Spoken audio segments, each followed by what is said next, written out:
Olá, pessoal, bem-vindos a mais uma análise por aqui. Hoje a gente vai entrar num capítulo fascinante e até meio desconhecido da nossa geografia histórica. Pouca gente sabe, mas o Brasil colonial nem sempre funcionou como aquela máquina única que a gente imagina. Pois é, existiu um momento em que a coroa portuguesa tomou uma decisão super drástica e simplesmente dividiu o território em duas entidades completamente separadas. Em 1621, criaram oficialmente o Estado do Maranhão, totalmente separado do Estado do Brasil. É uma história incrível onde a força implacável da natureza literalmente reescreveu os mapas de um império. Então, para quebrar de cara alguns mitos, o Brasil colonial sempre foi uma colônia unificada? A resposta surpreende muito a gente. Não, a gente nem sempre foi um bloco só. Como eu acabei de mencionar, em 1621, o território foi legalmente partido ao meio. De um lado continuava o Estado do Brasil, do outro nascia oficialmente o Estado do Maranhão. Mas o que levaria a monarquia portuguesa a tomar uma atitude administrativa tão radical assim, separando terras que pareciam destinadas a formar um império contínuo? Bom, é um verdadeiro mistério histórico que envolve correntes marítimas traiçoeiras, piratas e ameaças constantes. Certo, vamos mergulhar nisso. Seção 1. O Brasil dividido em dois. Um conto de dois estados.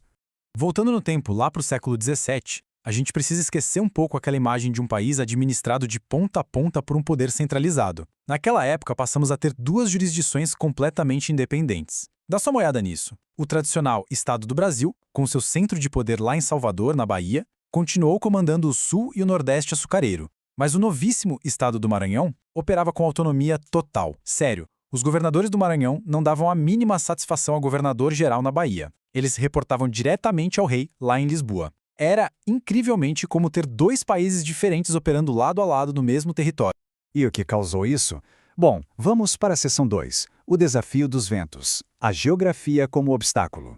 O grande culpado por essa separação toda não foi a política, viu? Foi a própria natureza. As correntes oceânicas e os ventos alísios tornavam a viagem do norte para Salvador um verdadeiro pesadelo náutico. Prestem atenção nas palavras exatas registradas na época. Temos relatos primários que justificam a divisão dizendo o seguinte: a navegar em barcos ou navios por razão dos ventos e águas que sempre correm de uma parte com tanto ímpeto que não é possível romper nem navegar para outra. A ironia disso tudo é simplesmente fantástica. Pensem bem, era literalmente mais rápido um navio sair do Maranhão, cruzar o Oceano Atlântico inteiro até Lisboa, na Europa, e depois descer novamente para Salvador, do que tentar navegar diretamente pela costa brasileira. Loucura, né? A comunicação interna estava totalmente paralisada por uma barreira intransponível da natureza.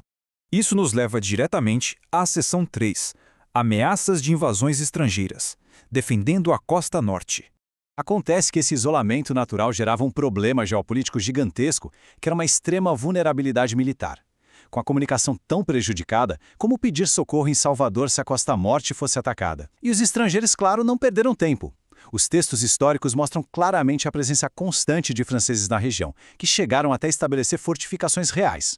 Mais tarde, os holandeses também mandaram frotas superpoderosas para dominar a área. Essa falta de uma defesa rápida vinda da Bahia forçou a coroa portuguesa a repensar toda a sua estratégia. Ficou óbvio que era impossível proteger um território tão imenso dependendo de tropas que ficavam literalmente presas contra o vento. O norte precisava de autonomia urgente para lutar. E isso ilustra brilhantemente a realidade complexa daquele período. Nessas imagens, documentadas por pesquisadores e historiadores, a gente consegue observar a riqueza dos artefatos das populações nativas que habitavam a região. Temos arcos, cestarias, adornos belíssimos. A grande questão é que essa disputa geopolítica europeia não acontecia num espaço vazio, de forma alguma. Ela acontecia sobre terras já habitadas por inúmeras nações indígenas. Então, para os colonizadores e defensores portugueses, formar alianças ou subjugar essas populações nativas era uma parte fundamental para controlar aquele território disputadíssimo. A defesa militar passava, sem dúvida nenhuma, por essa teia humana e cultural tão intrincada. O que nos traz a seção 4, a criação do novo Estado, uma solução administrativa. Bom, com invasores batendo na porta e a natureza barrando a chegada de reforços, a solução que a coroa encontrou foi bem drástica. Eles decidiram amputar administrativamente o norte.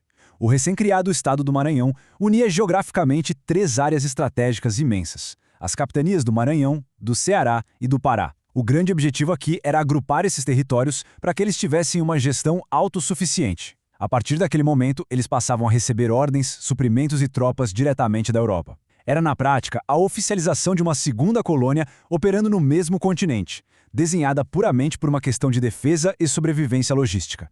Vamos dar uma olhada em como tudo isso se desenrolou ao longo das décadas. Já em 1612, havia proposições de governadores alertando para a necessidade de fixar capitanias independentes ali no norte. Essa pressão foi aumentando e culminou no dia 13 de julho de 1621, quando uma carta régia finalmente criou o Estado do Maranhão de papel passado. Só que a administração continuava sendo um desafio e tanto. Em 1652, a coroa até tentou dar uma desperta e separar o Maranhão e o Pará temporariamente, buscando mais eficiência. Mas adivinhem, as dificuldades foram tantas que obrigaram uma rápida restauração da unificação do Estado do Norte logo em 1654. Eles perceberam rapidinho que a união era a única forma real de garantir força militar.